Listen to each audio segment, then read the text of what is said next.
It is truly an honor to welcome Dr. Thurston. I think when we were putting together this idea of a seminar series and recognizing this need for a watering hole around women's brain health, we queried the crew, and your name just came up on everybody's lips. It was like, if we can get anybody, it's got to be Rebecca. So truly an honor to have you here. For those in the minority who don't know, Dr. Thurston is Associate Dean for Women's Health Research, Distinguished Professor of Psychiatry, Psychiatry and Epidemiology. She's the Pittsburgh Foundation Endowed Chair of Women's Health and Dementia at the University of Pittsburgh. She completed her undergrad training at Stanford, her doctorate at Duke, and her fellowship at one of the prestigious Robert Wood Johnson Health and Society Scholars Program at Harvard University. She's now principal investigator of many large NIH-funded studies of the menopausal transition, Ms. Heart, Ms. Brain. She also is part of the leadership of the study of women's health across the nation. She's also a menopause provider, as if like the research side wasn't enough. She specializes in treating the behavioral health concerns of midlife women. She's authored over 250 publications, regularly featured in every news outlet you've ever heard of, and of course, highly decorated. She's the recipient of the Henry Berger Award from the International Menopause Society. She's past president of the Menopause Society, and she's now leading the American Psychological Association's Presidential Task Force of Menopause. And you're so young, like you've just done such an incredible amount of work in this space. And I just want to add at the end, like, I think you were in the menopause space before it was cool, and it's cool now. And I think it's so telling that you are this like crystal clear voice to cut through some of the uncertainty that's happening. Because when things are cool, lots of people rush in, and it's just so nice to see your steady voice on big platforms on the screen. And we're just also lucky to have you in the space. So without further ado, Dr. Rebecca Thurston. Well, thank you so much for that very kind and generous introduction. I am thrilled to be here, and I'm so glad, Dr. Jacobs, that you reached out because I've been meaning to make the connection. I appreciate, yes, I have been doing this menopause research ever since I was an early doctoral student, and my doctoral training was bookended by the HERS study and the Women's Health Initiative, and this is what got me into this whole area. The story continues to evolve, and it's really been a rich and wonderful journey. So I'll be talking to you today about menopause, its symptoms, and implications for women's heart and brain health. I will do my best not to overwhelm you with too much data. I tend to speak fast, but hopefully we can get through it, and we'll all learn something along the way. So this work is funded by the National Institutes of Health, as well as now the Welcome Leap Care Collective here. And here are my disclosures. So just by virtue of a little background, I direct the Center for Women's Biobehavioral Health here at the University of Pittsburgh. This includes research, training, clinical care, and research dissemination arms. I am going to be talking to you about the research today, but just know that all of this other work is going on as well.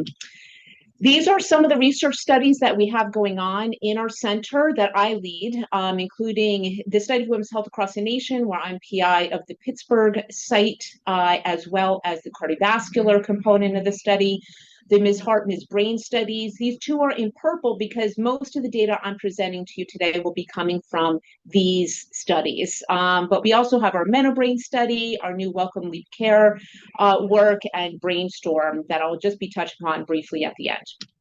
So a lot of our work focuses on heart disease, stroke, and Alzheimer's disease. These are among the leading causes of death in women. And I would argue that these deserve a sex-specific or woman-specific lens. Cardiovascular disease, the leading cause of death in women. Stroke, I believe it's in the top 4, and more women die of stroke than men. It's also a leading cause of disability in women. Alzheimer's disease, again, among the leading causes of death in women, and 2/3 of those with Alzheimer's disease are women. So these are major women's health issues. And for all of these, there's a unique role for female-specific risk factors, including a role for the menopause transition. Okay, so what is the menopause? Well, first of all, women spend half of their lives in their peri and postmenopausal years. This is a transition accompanied by menstrual cycle and hormonal changes. And for most women, symptoms such as sleep problems, vasomotor symptoms, mood changes, as well as it's really a time of widespread biological change across multiple different bodily systems. This is not simply a reproductive transition. This is a full body and mind transition. And we're going to be touching mostly on the cardiovascular and neurocognitive elements today. Now, menopause is having a moment. Again, I was one of the people who was in this field before it was cool. I had many people say to me, why are you studying something as unsexy as menopause? Well, now menopause is in the mainstream, partly kicked off by this New York Times cover story in the New York Times Magazine, an 8,000 word cover story in 2023. That was among its most gifted stories I heard. And it was really a pleasure to speak with Susan Dominus. A lot of attention that's been paid to menopause. It's come out of the shadows as not a time of shame and talked about behind closed doors and hushed tones, but something women are really embracing, talking about, and demanding answers for. And I think that's really, really great. Okay, so let's talk about the menopause transition and its stages. So the premenopause, not shown here, is the time between menarche and the onset of the perimenopause. And that's a time of menstrual cycle regularity, reproductive viability. And typically in women's 40s, they start having menstrual cycle irregularity, which is known as the early perimenopause, and then menstrual cycle skipping. So between 2 and 12 months of amenorrhea, known as the late perimenopause. And once a woman undergoes 12 months of amenorrhea, she enters into the postmenopause where she stays the rest of her life. And that last menstrual period before the onset of the postmenopause is known as the final menstrual period. On average, this happens around age 51. And you're going to see this on a number of my slides indicated as the FMP, because in our longitudinal cohort studies, this is how we index various biological changes to reproductive aging as opposed to chronologic aging. Okay, so some of the data I'll be showing you today comes from the Study of Women's Health Across the Nation, or SWAN. SWAN is a large longitudinal cohort study of women transitioning through the menopause. It includes 3,300 women between the ages of 42 and 52. It began in 1996, so we are coming up to our 30th anniversary here, and include 18 visits. Pittsburgh has both the site as well as the data coordinating center. So a lot of action here. And we also have Northern California sites, Southern California sites. We have sites all over the country here indicated by these blue dots. Now, SWAN is a general study of aging. So we are crossing multiple different bodily systems here, which makes it really great and unique because we can consider how SWAN impacts multiple bodily systems and then how these things relate to each other. And we tend to think about the menopause transition as a time of accelerating risk. So beyond aging alone, menopause is associated with accelerated accumulation of underlying vascular risk, as well as declines in cognitive performance, particularly memory. And I'm going to go into this now in a little bit more depth. So let's start with the cardiovascular changes. This is where I began my career. I trained as a cardiovascular behavioral medicine person. I'm a newer, only the past decade, gotten into neuroscience. So you're going to see a lot of cardiovascular here. So get ready. One of the most classic changes of the menopause transition are changes in lipids. So LDL cholesterol, this is our bad cholesterol. This is a graph from SWAN showing how LDL cholesterol changes around the menopause transition. So on the x-axis, we have those years before and after the final menstrual period, or the FMP. And you can see those 2 years around the final menstrual period, there's this real uptick in LDL cholesterol, and then it kind of levels off. Now, if this were an aging effect, this would be a linear change. But since you see that kind of elbow there, that indicates that there's a role for menopause beyond aging alone. Also, these are change scores. So this is carotid intima media thickness. We're using ultrasound to image the carotid artery. We're looking at the thickness of the intimal and medial layers of that vessel. These are, again, change scores. And you can see that real uptick in carotid IMT during the late perimenopause. And this is a indicator of early vascular risk. And this is controlling for age and race. This is a indicator of vascular stiffness, carotid femoral pulse wave velocity. And again, you see that inflection point in those 2 years around the final menstrual period. We see accelerated increases in vascular stiffness. And this is beyond the effects of things like blood pressure, adiposity, cholesterol, age, race, etc. All right, other things going on during menopause. One of the things that women report the most are changes in subjective cognitive health. These are reports of forgetfulness in SWAN. You can see an uptick in reports of forgetfulness during that early perimenopausal period. So this is one of the earliest symptoms to emerge during the perimenopause. And you can see upwards of 45% of women are reporting problems with forgetfulness. Now, SWAN did not have the most comprehensive subjective cognitive complaints until later in SWAN. So we can't necessarily show the full spectrum of those cognitive concerns over the menopause transition in terms of subjective cognitive concerns. But we know what women tell us from other studies are things called menopausal brain fog.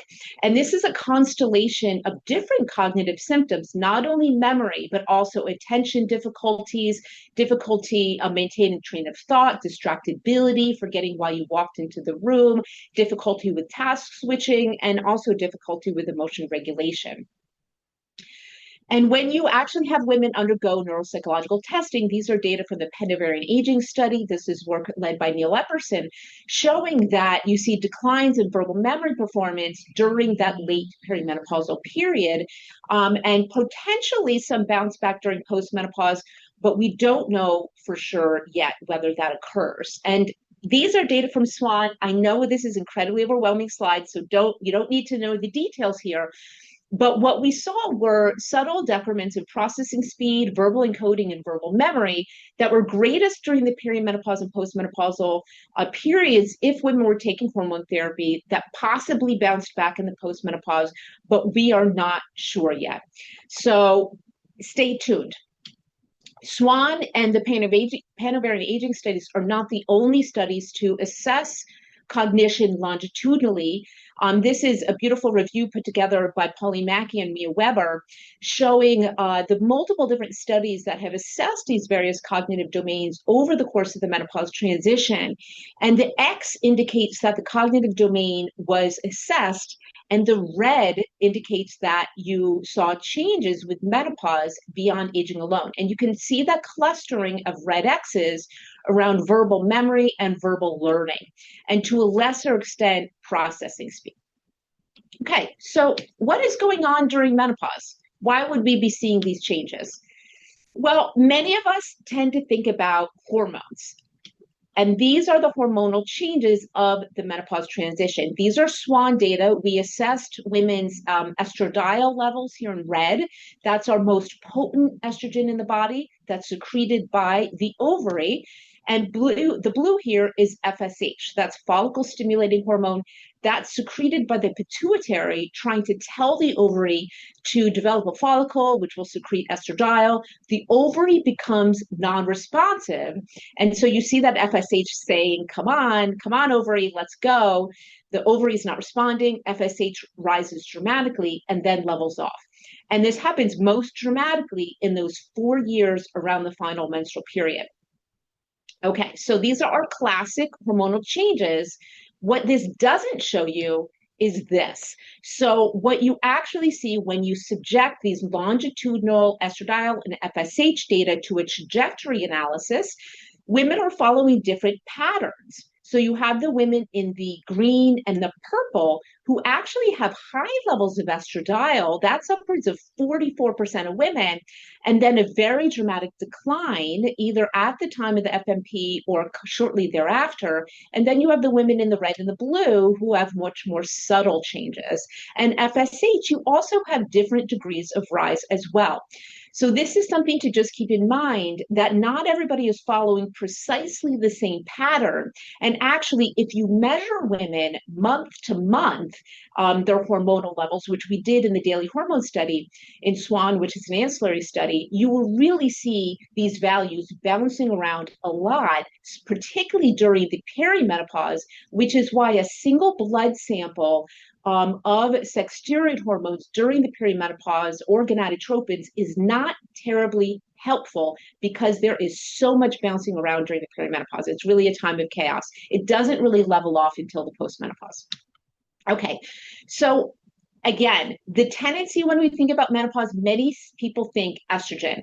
Estrogen matters, but it's complicated and it's not the whole story.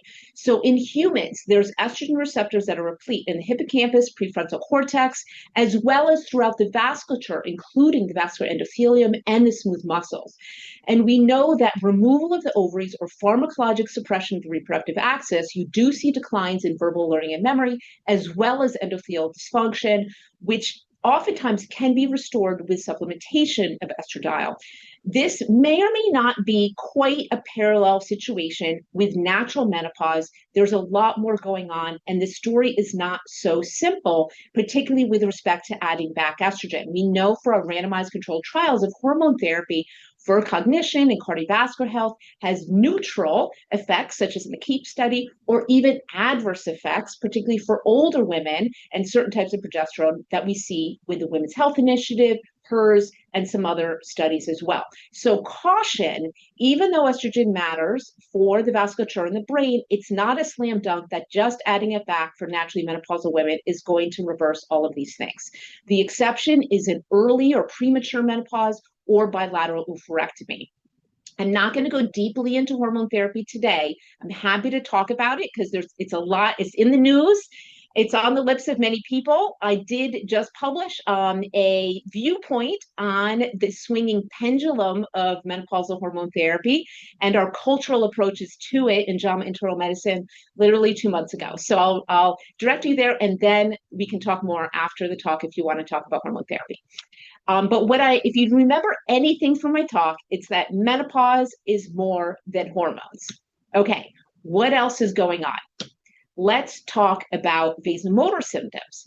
Vasomotor symptoms, hot flashes and night sweats. Upwards of 70% of women get vasomotor symptoms. For a third of women, they're frequent or severe.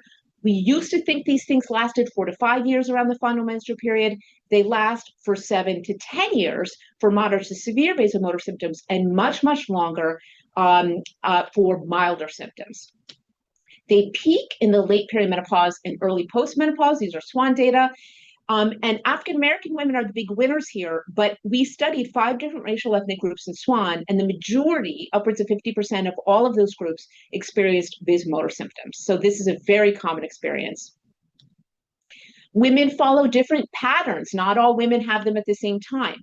We have women in the green here who have their vasomotor symptoms during their late reproductive years. They're still cycling and they'll start getting them. As well as during the perimenopause, and then stop postmenopausally. We have the women in the purple who have their vasomotor symptoms primarily postmenopausally.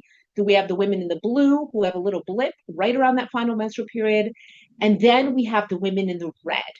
We call these women the super flashers because they start early and they just keep going.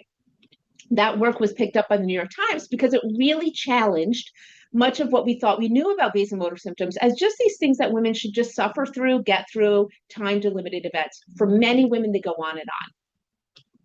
So what's going on with these hot flashes? So the hormonal changes matter. Certainly, they are linked to the vasomotor symptoms, but we actually have conceptualized these things as thermoregulatory events. So the story goes something like this. Our body keeps our core body temperature within a thermoneutral zone. When we go above this zone, we sweat. When we go below this zone, we shiver. And these are all mechanisms our body employs to keep our body temperature within this thermoneutral zone.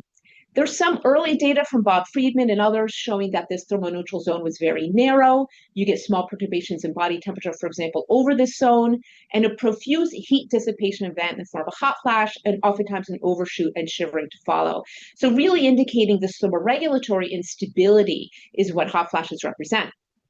And Naomi Rance elucidated the underlying neurobiology of this, isolating the KNDy neurons. These have historically been conceptualized as being involved in the control of the reproductive axis, our GnRH pulse generator, which lives in our medial basal hypothalamus. However, she also found that these neurons have projections to our thermoregulatory centers of the hypothalamus as well.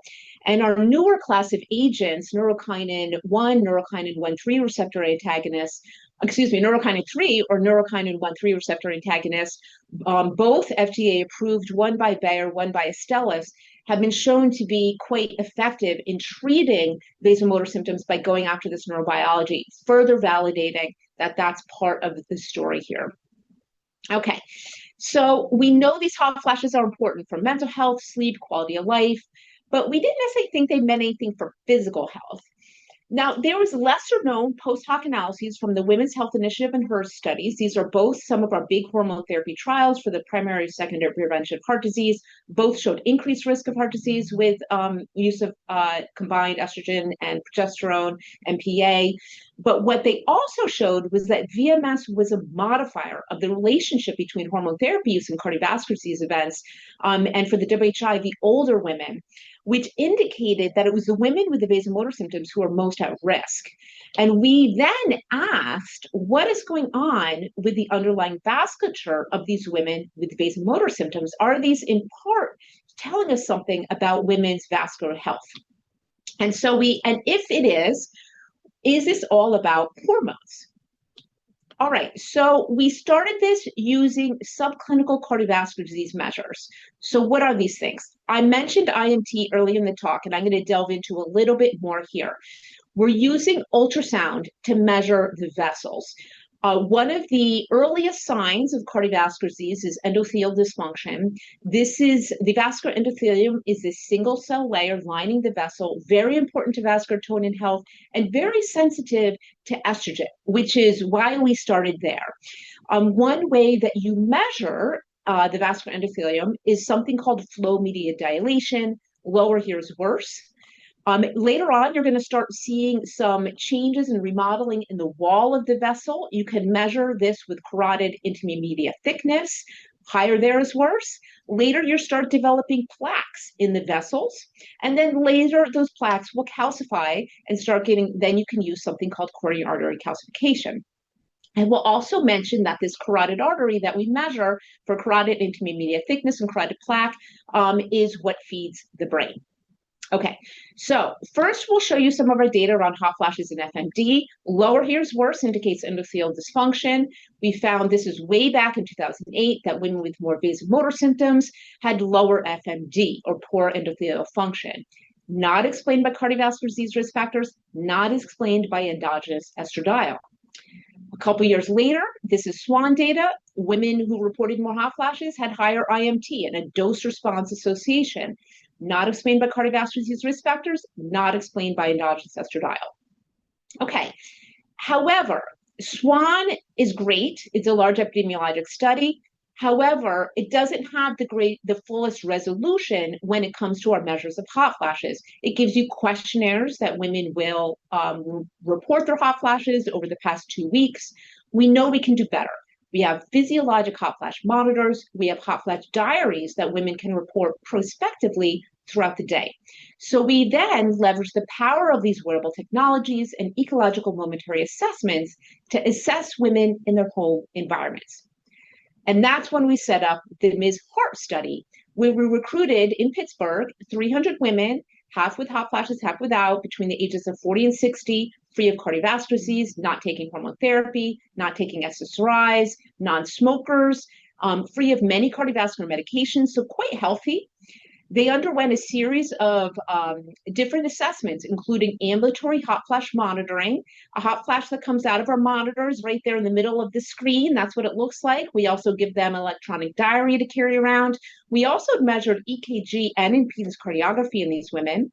We measured hormones via mass spectrometry, which you need when you want to really do a good job measuring steroid hormones, particularly in women. You want to use mass spec. And we also are measuring our carotid ultrasound here. And what we found is the following. These are quartiles of vasomotor symptoms on the x-axis, IMT on the y-axis, The more hot flashes you had among the women who reported hot flashes, the higher your IMT. And this was really a dose response. We saw this both for our physiologically monitored hot flashes and our self-report, not explained by cardiovascular risk factors. And in fact, the variance explained in IMT by our hot flashes was more than pretty much anything else in the model, with the exception of race ethnicity. So not only statistically significant, but clinically significant.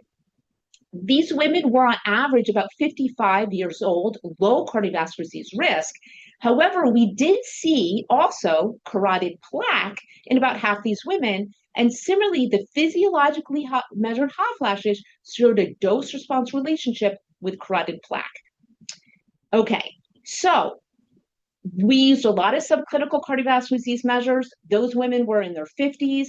What about clinical cardiovascular disease events, heart attacks, strokes, cardiovascular disease mortality? Let's get down to brass tacks. So we have to, when we want to measure how something at midlife, like hot flashes, relates to cardiovascular disease events that happen later in life, such as in women's 60s and 70s, you need very long follow-up times. Not many studies have this, but SWAN does. What did we find? Women with more hot flashes at baseline had a 50% increased risk of a heart attack, stroke, cardiovascular disease mortality, revascularization, a combined cardiovascular outcome later in SWAN over the course of these 20 years. Not explained by cardiovascular disease risk factors, again, or endogenous estradiol. And in fact, if you had these frequent hot flashes persistently, you had a 70% increased risk of a cardiovascular disease event. Okay, this is scary, okay? A lot of us have hot flashes, but this is really the ones that go on and on.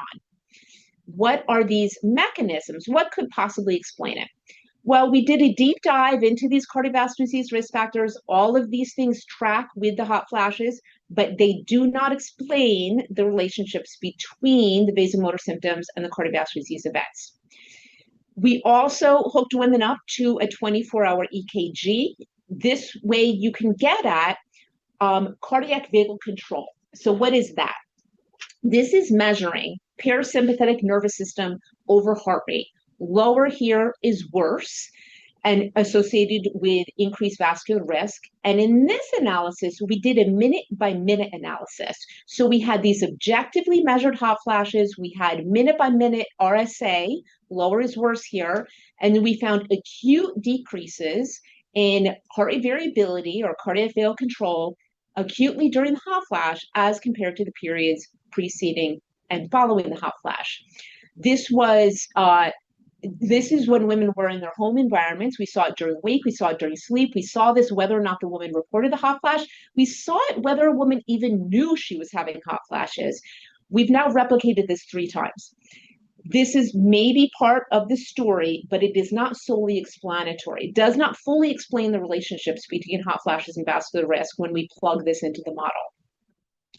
This is work led by Mary Carson, finding that more hot flashes are associated with greater high sensitivity CRP. This is a very classic inflammatory biomarker associated with a range of different adverse outcomes, including cardiovascular disease outcomes. Now, we found this in Ms. Hart. Not all studies show this, so that's just something to keep in mind. This is kind of hit or miss, and you probably need these objectively monitored hot flashes to see it. You also see decreases in the lower levels of an anti-inflammatory adipokine called adiponectin with these vasomotor symptoms. So kind of pointing to this sort of balance of pro-inflammatory and anti-inflammatory mechanism goes awry here among these women with vasomotor symptoms. And you also, in other work led by other groups, including Susan Raid, showing a blunted cortisol awakening response, which is a classic stress profile associated with these vasomotor symptoms. So I don't think we have a single smoking gun when it comes to the mechanisms that are linking the vasomotor symptoms to the vascular risk, but we do see this combined adverse cardiovascular disease risk factors, changes in inflammatory mechanisms, parasympathetic nervous system activity, as well as the HPA axis, all of which may be working together here. Okay, so I know that you folks are probably waiting for me to finally get to the brain. The heart and the brain are interconnected. Heart health is brain health. So let's talk about the brain. So while I was doing this work around vasomotor symptoms and vascular risk, Pauline Mackey was doing work showing that these vasomotor symptoms were related to poor cognition and particularly verbal memory performance. She showed this in healthy women and women with breast cancer. And this was really only observed with physiologically monitored hot flashes nocturnally. So this is important. So keep that in mind because that theme is going to come back. So Pauline and I teamed up and set up the Ms. Brain study. So this was a study, again, this is in Pittsburgh. We recruited 230 of the Ms. Heart and community participants about 5 years after Ms. Heart.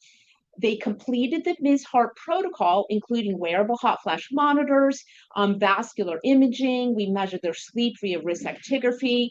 We brought in Howard Eisenstein, a brilliant neuroimager, to do our 3T neuroimaging. Tamer Ibrahim, we had a subset of these women undergo 7T neuroimaging. Shruti Shiva helped out with our mitochondrial function. And Tommy Karikari has a brilliant investigator who does AD biomarkers. So all of us work together to do work on Ms. Brain here. We are still crunching these data, believe it or not. It's a ton of data. But what I'm going to show you today pertains to our white matter hyperintensities data. So these are lesions in the white matter that appear as white matter hyperintensities on MRI. These are markers of cerebral small vessel damage, among other things, but primarily regarded as a marker of cerebral small vessel disease linked to later cognitive decline, dementia, stroke, and mortality. So what did we find? Were these hot flashes related to greater white matter hyperintensities in the brain? So basically, do what we see in the periphery extend to the brain? And the answer is yes. So along the x-axis here, you see these vasomotor symptoms. Now, we see these associations between vasomotor symptoms and greater white matter hyperintensities in the brain only for the physiologically measured vasomotor symptoms assessed nocturnally. Again, so it's paralleling that cognition literature as well. We have highlighted these white matter hyperintensities in the red. So you see subject 103. She's a woman who has about 20 hot flashes a day via physiologically monitored hot flashes, and that is what her brain looks like. These are data from our regression models showing that we see a signal here for 24 hours as vasomotor symptoms, but really the strongest signal is for these sleep vasomotor symptoms, not explained by our cardiovascular disease risk factors or sleep itself.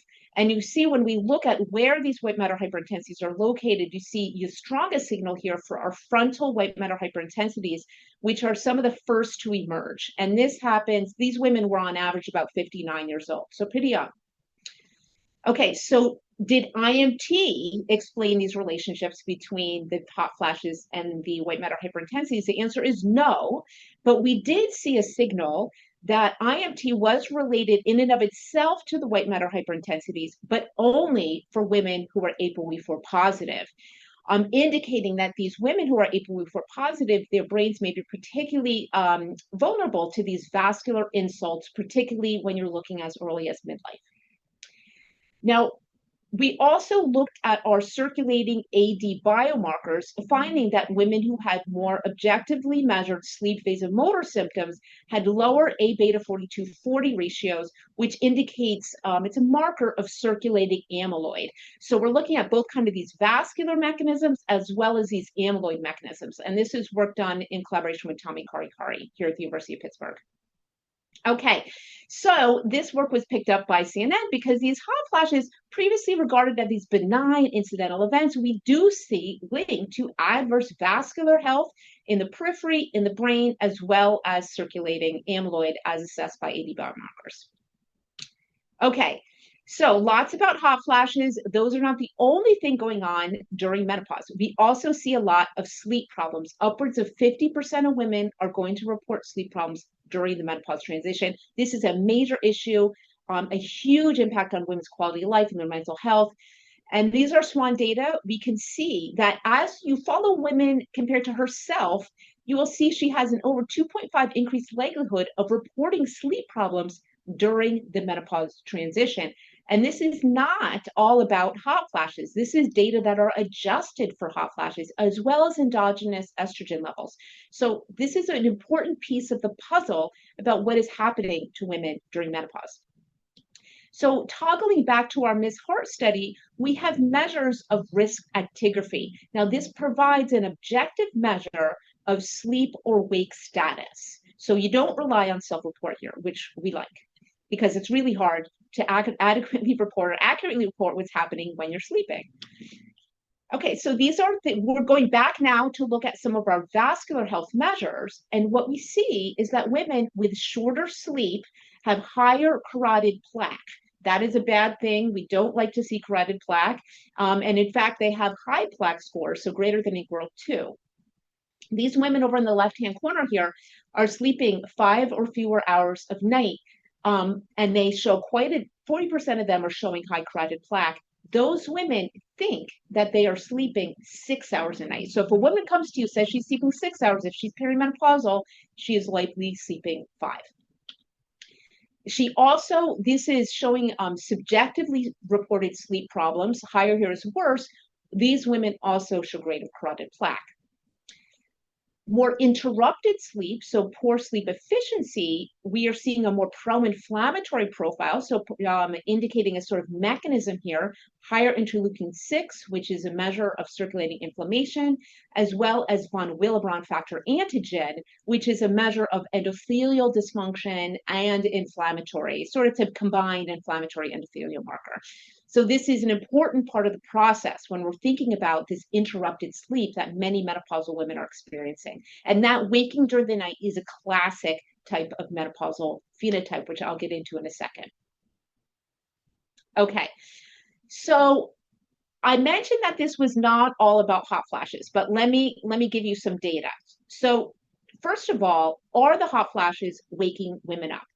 Very few studies have actually really looked at this using physiologically measured hot flashes and objectively measured sleep. And this is important because it's super difficult to report what's happening when you're trying to sleep.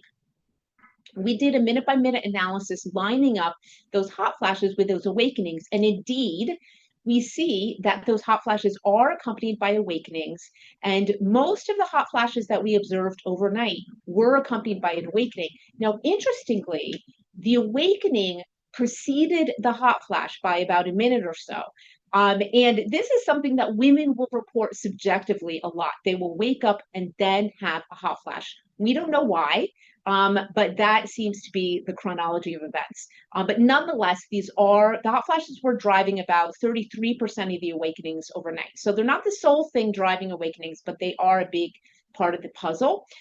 The hot flashes don't explain the relationships between the sleep problems and the vascular health, but there's a synergy here such that women who had short sleep, as well as above the median number of hot flashes overnight, so 2 or more hot flashes, these women had the highest carotid atherosclerosis.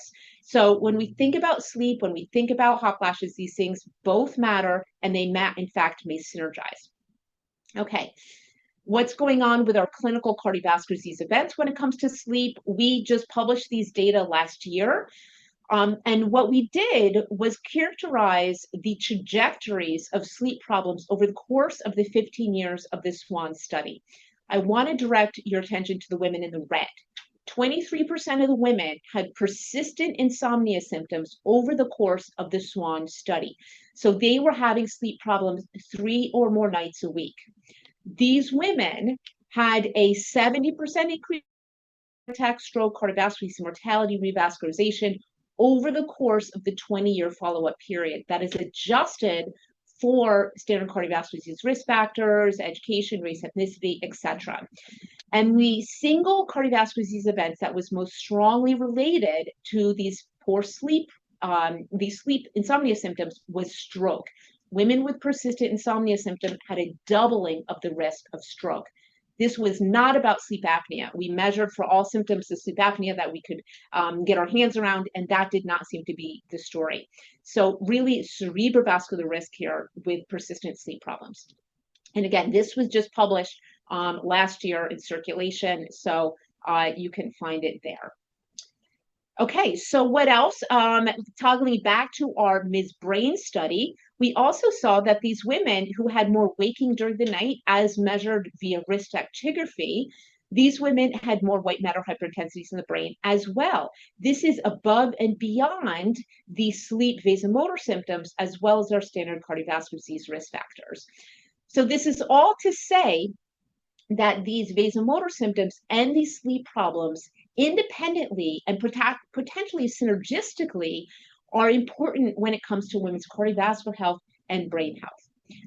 Now, I know I mentioned early in the talk that this is not all about hormones. And in many of these models, we were adjusting for things like endogenous estradiol or FSH. But let me just show you a little bit of data for what we've done around sex hormones, because we really did do a good job measuring these things. We really tried hard in Ms. Hart using these mass spectrometry measures.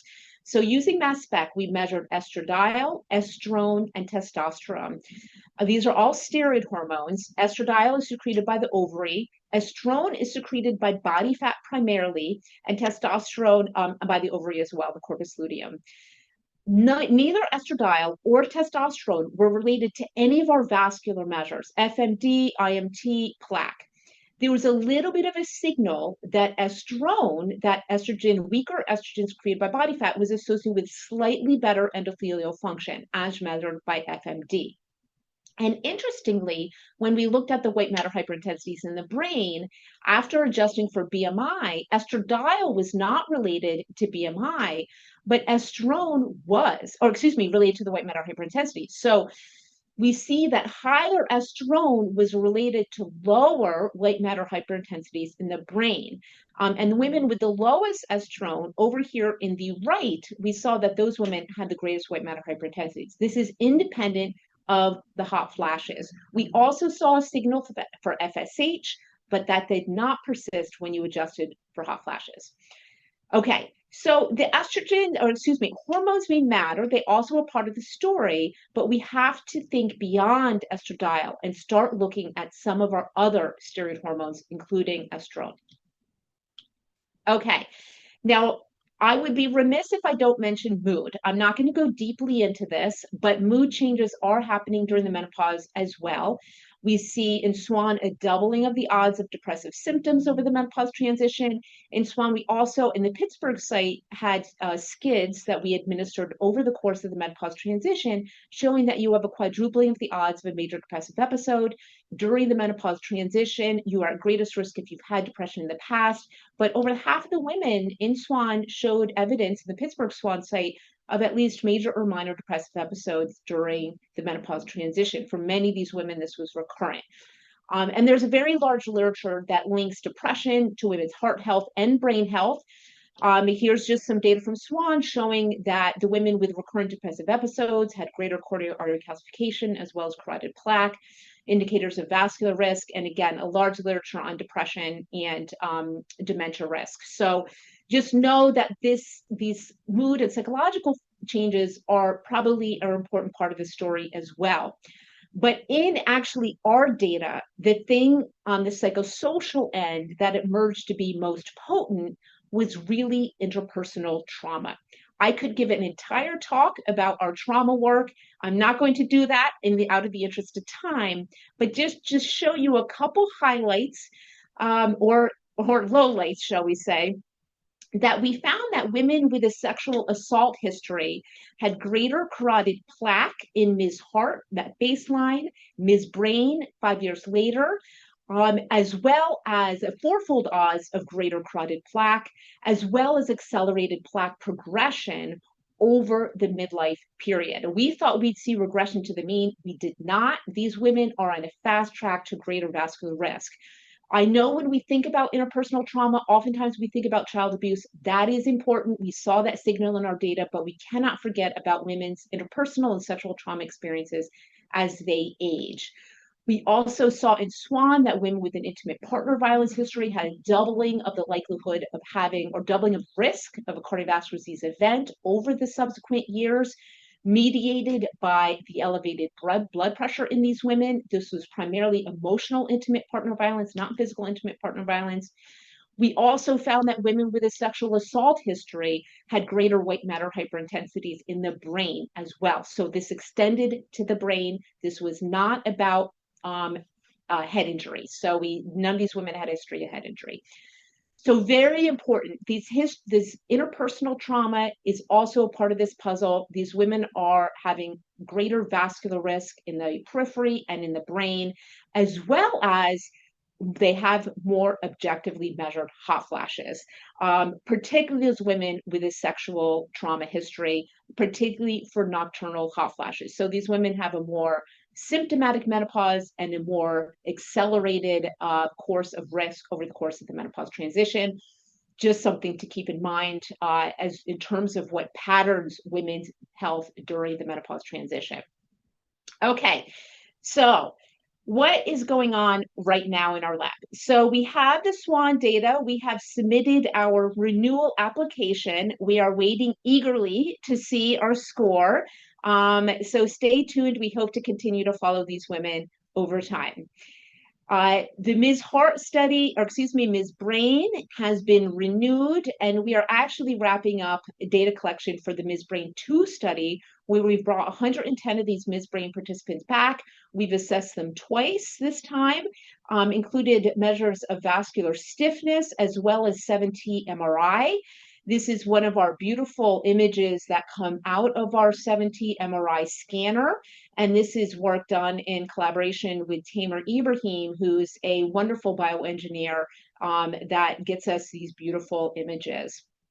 We also have newly launched the MenoBrain study. This is a large NIH-funded study to look at the vascular and brain changes of the early perimenopausal period, which is this really, as we saw throughout the talk, this dynamic time of elevated symptoms, changes in hormones, as well as where we see a lot of our vascular and neurocognitive changes happening. So we're backing up and looking at earlier in the lifespan. We have literally just launched enrollment right now, so stay tuned.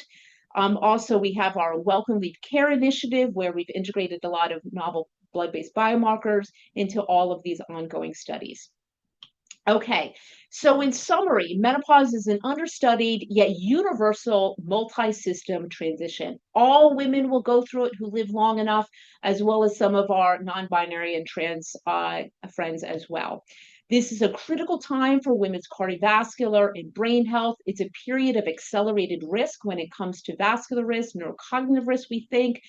We don't have a lot of longitudinal brain data, but we're hoping to fill those gaps, as well as many of the folks who are here today doing that work as well. The hormones are an important part of the story, but this is not all about estradiol. We need to think beyond estradiol to other sex steroid hormones, as well as vasomotor symptoms, sleep, and mood are all important, as well as women's experiences, their social experiences, particularly trauma experiences that they have had earlier in life. When we think about things like vasomotor symptoms, we can think about these as novel risk factors for women's cardiovascular health and brain aging. So we saw, again, all of these factors working together to impact women's cardiovascular and neurocognitive risk. What do we think clinically? We need to engage in aggressive risk factor reduction in these women. We do not yet know whether treating the vasomotor symptoms will help their hearts and brains. That is work that we are in the process of setting up right now, so stay tuned. But we do know that we should treat the sleep problems as well as the psychological symptoms that women are having, if nothing else, to reduce the suffering that women are experiencing. And this may also have help for their hearts and brains as well. Heart health is brain health. The most reliable way that we know to help improve brain health as women age is to go after those cardiovascular disease risk factors at midlife. This is very important that we treat hypertension, diabetes, smoking cessation, dyslipidemia, all these things we need to go after to not only improve women's cardiovascular health as they age, but also their brains. We saw in multiple different places, did not have time to show you everything today. We do show these women who have ApoE4, carry the ApoE4 genotype, seem to be at increased vulnerability from both a vascular standpoint as well as actually a psychosocial standpoint as well. Midlife is an important window of opportunity for prevention. This is a very dynamic time for women's lives, and that is the time to intervene to protect their heart health and brain health as they age. Thank you so much. This is the team that has performed this work. Cannot do this without them. And these folks here in the corners are some of our newer members of their team that helps keep this moving forward. Thank you so much. And again, without the study participants that have hung in with us for up to 30 years, we are so, so grateful for them giving their time and their energy to help further our science on women's health. Thank you so much. That was phenomenal. Thank you so much for that. Just tour de force. Let's launch right into the questions because they are popping off. Jennifer Rabin asks, what do you think is the direction of causality between vasomotor symptoms and vascular brain changes? Are these symptoms simply a marker of underlying vascular dysfunction, or could they be contributing to those changes themselves? Yeah, are they causal? That's the $10 million question. We don't know yet. And I think when we actually do a clinical trial, that's going to help answer that question, which we're in the process of hopefully getting rolling in the not too distant future. So we don't know. So conservatively, I consider these a marker, telling us who's at the greatest vascular risk. Again, that's conservative. We have a little bit of data from Pauline Mackey's stellate ganglion block study showing that if you treat the hot flashes with stellate ganglion block, just a novel approach to treating hot flashes, the degree of improvement in hot flashes is associated with improvements in memory, but we don't have a lot of mechanistic data yet proving causality here. So stay tuned. We hope to have that in the not too distant future.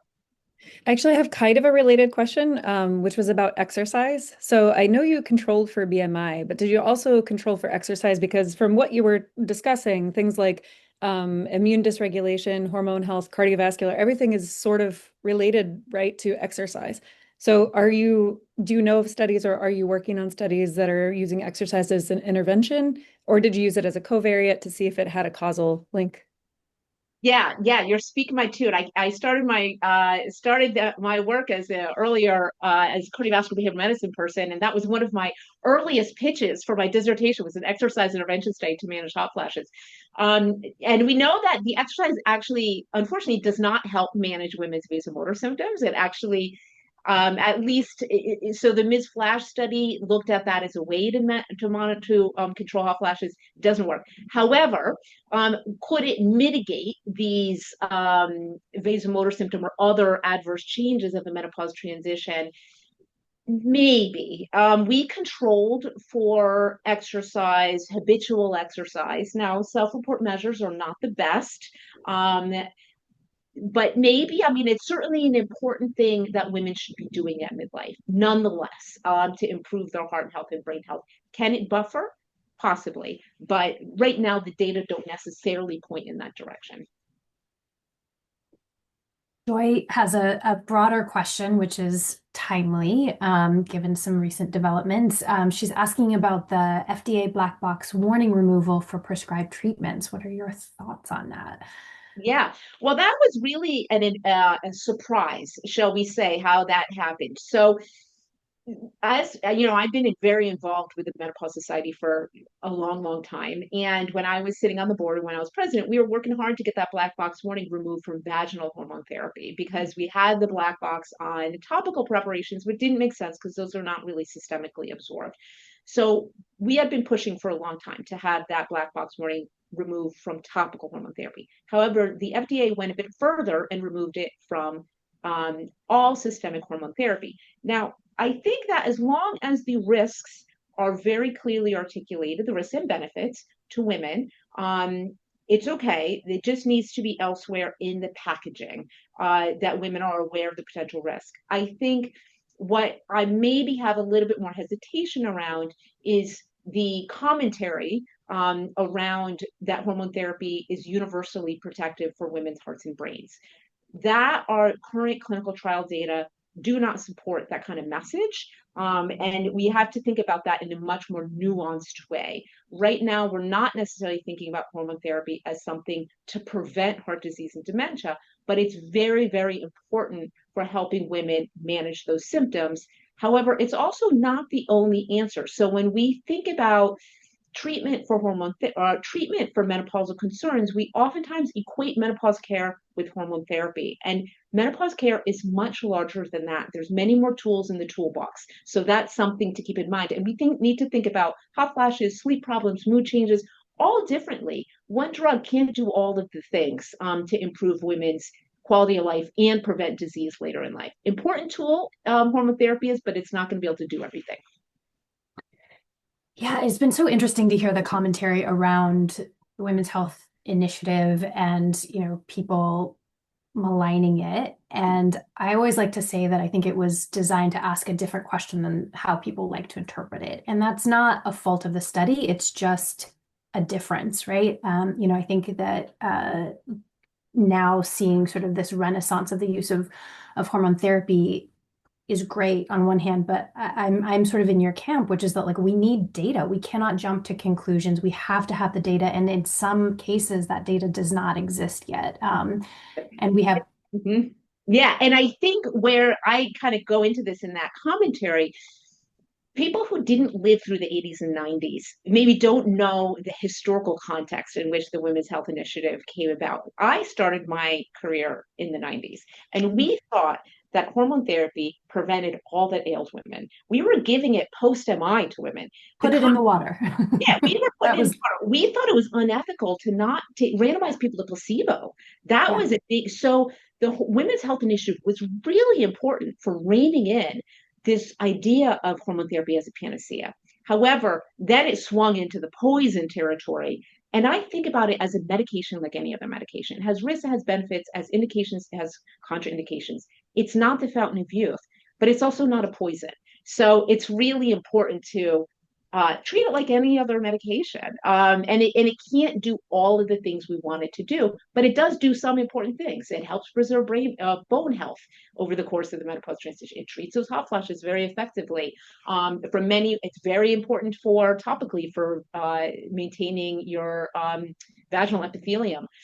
But as a preventive mechanism for dementia or heart disease, caution, caution. We need better data to be able to make those kind of claims. Particularly, the claim is that for younger women, it's beneficial for hearts and brains. We do need more data to be able to make that kind of claim, and randomized trial data, not observational data. Exactly. I mean, I think the other thing that your work has done so beautifully is making the case that menopause symptoms are real, and they're real in ways that impact our health, and that ignoring them is not stoicism, it's bad medicine. So there's sort of how we treat them and what medicine we give is where the nuance comes into play, but ignoring them is also not an option. And it's so nice that you've really you see women, you study women, as we'd like to say at the WBHI, and you take their their lived experience in a very real way.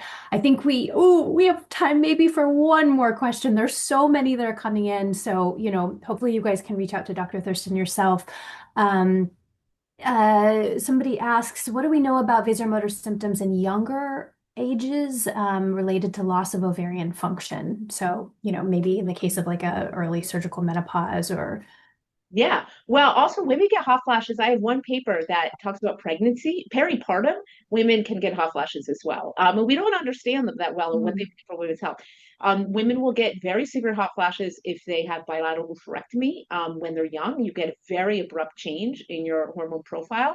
Whether women who have an early or premature menopause get hot flashes worse, we don't know, but they will definitely probably get them. Where we don't see them, which is sort of interesting, is functional hypothalamic amenorrhea, when women have suppression of the reproductive axis through exercise or dieting. We don't see them there. But you will see it when women take something to suppress the reproductive axis, like a GnRH, like Lupron, essentially. Yeah.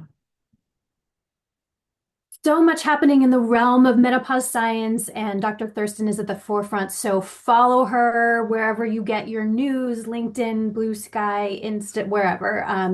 She's a voice to follow, and you can find her recording online. Thank you so much for giving us your hour. It is just such a pleasure to have you here. Thank you so much. Oh, and thank you so much for having me. It's been a pleasure. All right. Thank you. Thanks, everybody. All right. Bye. Ciao.